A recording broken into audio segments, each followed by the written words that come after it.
The bugs, they are a biting, and you guys want to know what are the best ingredients to look for in insect repellents. Mosquitoes, ticks, and other insects, they bite us, we scratch them. This can lead to skin infections, skin problems, and disrupt our sleep. But importantly, many of these arthropods harbor different diseases that can be quite deadly. Just like with sun protection, you don't want to ever solely rely on insect repellent alone. You want to rein in other protective measures. First of all, around your home, make sure you don't have, like, I don't know, an old tire laying around. Mosquitoes love that. Make sure you pick up lawn debris, old leaves, limbs, because those are areas where insects breed and lay their eggs, etc. Wouldn't it be wonderful if we could just eradicate mosquitoes? I don't know what the ecological impact of doing that would be. I always suggest people to stay away from dark colored fabrics, even though I'm always all in black. Mosquitoes love dark fabrics. Try and stick to light colored clothing. Wear long sleeves. You know, not only is that going to be helpful for protecting you from the sun, but it's also going to cut down on territory where little critters can bite. Long sleeves, long pants. When you're out hiking, walking, enjoying the outdoors in a wooded area, especially tuck your pants into your socks. That way things cannot crawl up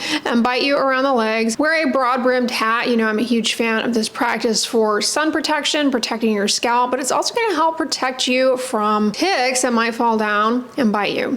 As a side note, if you do have a tick bite, I want you to watch my video on how to properly remove a tick. I go step by step on the right way to do it, and spoiler alert, it does not involve taking a match to the tick. But what about insect repellents? There are so many on the market, and you know, they contain chemicals. So because they contain chemicals, you can trust there's going to be somebody trying to terrify you to not use certain insect repellents. Let me tell you, insect repellents are safe and effective. First and foremost, probably the most broad spectrum insect repellent ingredient, and by broad spectrum I mean it tackles the largest array of pests, is going to be DEET. Now, DEET has been used since the 50s. It's safe to use in pregnancy and in breastfeeding. For the most part, anywhere from 10 to 35% strength is adequate. Now, the percentage strength of DEET in a product will influence the duration of efficacy. The way DEET works in insect repellents is thought to be, basically it creates this little vapor above the skin surface that is offensive to insects, or perhaps, you know, gets in the way of their biting mechanism in the case of mosquitoes. The efficacy of DEET kind of plateaus after 50%, so anything higher than 50% is not necessary, and in many cases it's just more likely to cause skin irritation. DEET has been recommended for preventing West Nile virus, Lyme's disease, Zika, Rocky Mountain spotted fever. 23.8% DEET will buy you approximately 301.5 minutes of mosquito repelling. What about in young children? So children 2 years of age and older are fine to use DEET at 33% strength. Some disadvantages of DEET are it will degrade like vinyl and plastic. If you have plastic sunglass frames or eyeglass frames, it can be damaging to those, and also to certain materials in your clothing like acetate, rayon, and spandex. But by and large, it is safe to apply DEET to the outside of your clothing. The other disadvantage of DEET comes in with sunscreen. DEET has actually been shown to reduce the efficacy of sunscreen. Now, to what extent remains unknown. So when it comes to using sunscreen with your insect repellents, always apply sunscreen first and then insect repellent over. Because DEET has been shown to reduce the efficacy of sunscreen, make sure that you are using a very high SPF to begin with. That way, that will kind of help perhaps counterbalance that. And DEET may also enhance the efficacy of topical retinoids, so you may find you get a lot more irritation from your retinoid if you were using it alongside DEET. So for example, if you're using tretinoin to your face, especially for the first time, you're getting used to it, and then you apply DEET to the skin of your face, you might get a lot more irritation. DEET also is kind of sticky, greasy. People don't like the texture of it. So the other insect repellent is picaridin. Picaridin you'll find in aerosols anywhere from 7 to 15% strength, and there are also a variety of wipes ranging from 7 to 20% strength. In contrast to DEET, picaridin is not going to be a problem for like plastics, vinyl, and it's odorless. So people tend to prefer picaridin over DEET. Just like DEET, it's safe in pregnancy. Just like DEET, it's safe in breastfeeding. 5 to 10% picaridin is recommended for children 2 years of age and older. Also, in contrast to DEET, picaridin is a lot less likely to cause skin irritation. A 20% strength picaridin product usually offers around 8 to 10 hours of mosquito repellent activity, and it is pretty much as effective as DEET. Then you have something called IR 3535. This, again, safe to use in pregnancy and in breastfeeding. This is actually based on the amino acid alanine, and it was introduced in 1999. You'll find products with this ingredient ranging anywhere from 7.5% to 20%. And it has been shown to be equivalent to DEET 20%. It's effective against mosquitoes, deer ticks, body lice, biting flies, those little no-see-ums, which we have here. Those little tiny things that bite your lower legs. Oh, I hate those things.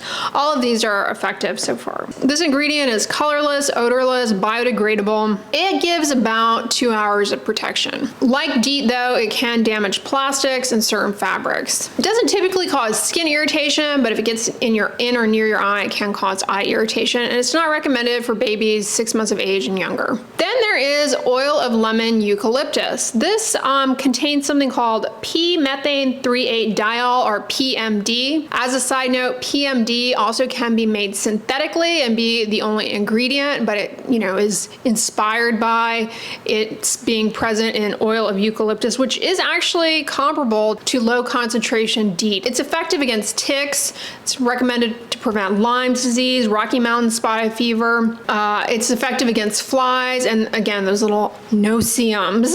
The duration of protection with oil of eucalyptus is anywhere from 6 hours for like really aggressive mosquitoes, for example, all the way out to 12 hours for like less aggressive mosquitoes. Now, the concentrated synthetic form is not recommended for children 3 years of age and younger. But this is, something that you might consider more of a natural insect repellent, oil of lemon eucalyptus, and it is an effective option and, approved as an insect repellent. Who here has ever had a citronella candle? Did you find that it actually worked? This can be quite effective against mosquitoes. However, the problem is, well, twofold. First, it has a very short duration of efficacy, 2 hours. Second, it's unstable.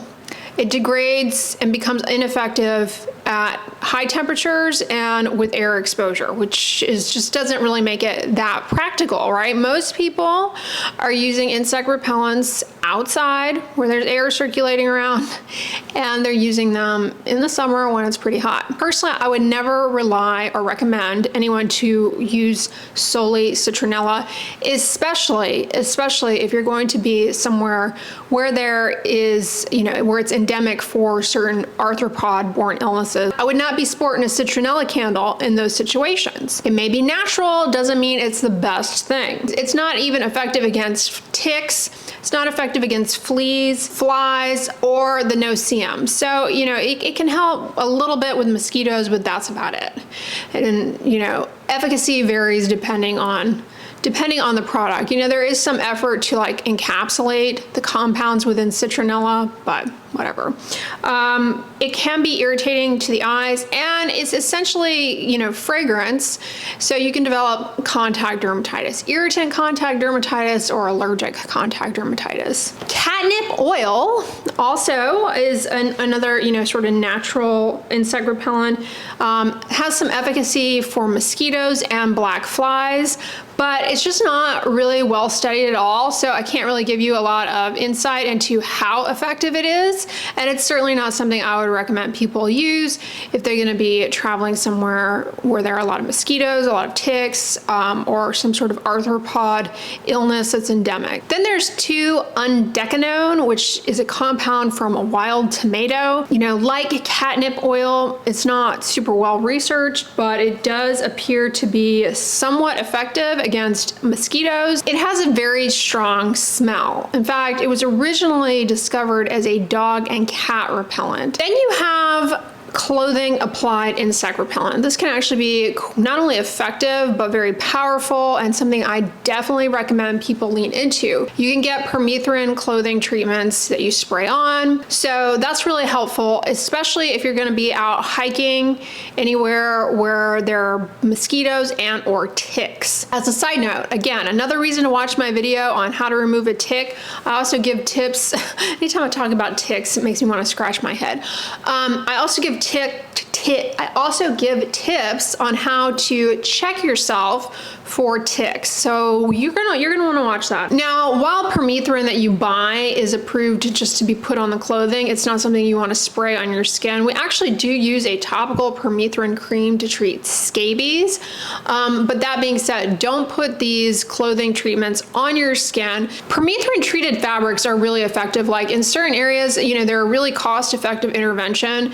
Permethrin treated mosquito nets, for example, are super helpful in areas with malaria. It's effective for mosquitoes, ticks, and flies. A lot of people like to camp on the beach, and they can be in areas like in New York, for example, where they have a lot of ticks. I do suggest treating clothing with permethrin. All right, so those are the insect repellents that you have available to you, what you're gonna find in the store. As far as which one is the best, you know, DEET is the one that is most broad spectrum, has been around the longest, safe, effective. And then there's also picaridin, which, you know, is less likely to degrade like plastics, fabrics, less likely to be irritating on the skin, but both are effective. You also have oil of lemon eucalyptus, can be quite effective, but is, you know, shorter duration. And you have IR 3535, also an effective option. So those are things I would not rely personally. You know, I don't recommend people use citronella oil, catnip oil, undecanone, the tomato plant thing, just because it's fine to use those things, but I would not be relying on those. Like, I can't tell you that those are reliably going to offer you protection against insect bites. They may cut down on bites for sure. And then I also strongly encourage permethrin treating the clothing if you're gonna be out camping or outdoors, you know, in an area, especially like a wooded area with a lot of ticks there. I go scratching my head again. So that's what I would suggest you do. Now, here's some tips though for using insect repellents. First of all, only use insect repellents when needed. If you're indoors all day, and you know, you don't need to be spraying yourself down with insect repellents. Never ever use a product that is a combination insect repellent and sunscreen, because you're not going to be reapplying insect repellent as frequently as you should be reapplying sunscreen. Furthermore, DEET, as I mentioned, can inactivate sunscreen and potentially penetrate more deeply when combined with sunscreen. So always put sunscreen on to sun-exposed skin first, then apply insect repellent on over it. Don't apply insect repellent on cuts, broken skin, abrasions. Don't apply insect repellent in an enclosed area because it can be very irritating if it gets in your eyes, and it can also, it's not safe to inhale it or get it in your mouth. When it comes to applying it to your face, spray it in your hands first and then pat it into your face, avoiding around the eyes and around the mouth. And after you do that, wash your hands. That way you don't inadvertently touch your eye. And don't apply insect repellent under clothing because it can enhance the penetration of it, make it more likely to cause irritation. And remember, it's not working by absorbing into your skin. That's not really how insect repellents work. They work by creating this like little vapor above your skin that is repelling insects and or disabling them in some way. Not only do you not need to put it on under clothing, but it can be more irritating and potentially be absorbed to a greater extent than you want. So just apply it to exposed skin. And that being said, try and minimize skin exposure. Less out in the open for things to bite and less out in the open for you to get sun damage, sunburn. There's a lot of variation out there as far as the forms. You can buy aerosols, sprays, lotions, also wipes. Now, what about those little bracelets? Have you guys seen those little bracelets that you can get on Amazon that claim to repel insects? Those are mostly embedded with like citronella and sometimes oil of lemon eucalyptus. So they may, to a certain extent repel mosquitoes, but I would not solely rely on that, especially, I cannot emphasize this enough, especially if you are going to be traveling somewhere or camping or whatever, or you live in an area where there are a lot of arthropod, meaning, mosquitoes, ticks, borne illnesses. You don't want to be relying on these kind of willy-nilly things that may cut down on bites, but are not really going to offer robust repellent activity. And also always follow the instructions of the product that you are using with regards to how frequently to reapply it, because the duration of efficacy for a product is going to depend on the concentration of the active repellent ingredient and the formulation overall. So always follow the instructions with regard to the product that you are using, and that way you make sure to maintain that repellent activity as long as you are outdoors. When you come inside, you're no longer outside anymore around insects, then you want to wash your skin of the insect repellent. All right, y'all, that's a wrap up regarding insect repellents. I really hope this video was helpful to you and that you enjoyed it. On the inside, I'm going to link my video all about how to remove a tick, so watch that one next. But if you guys like this video, give it a thumbs up, share it with your friends, and as always, don't forget, sunscreen and subscribe. I'll talk to you guys tomorrow. Bye.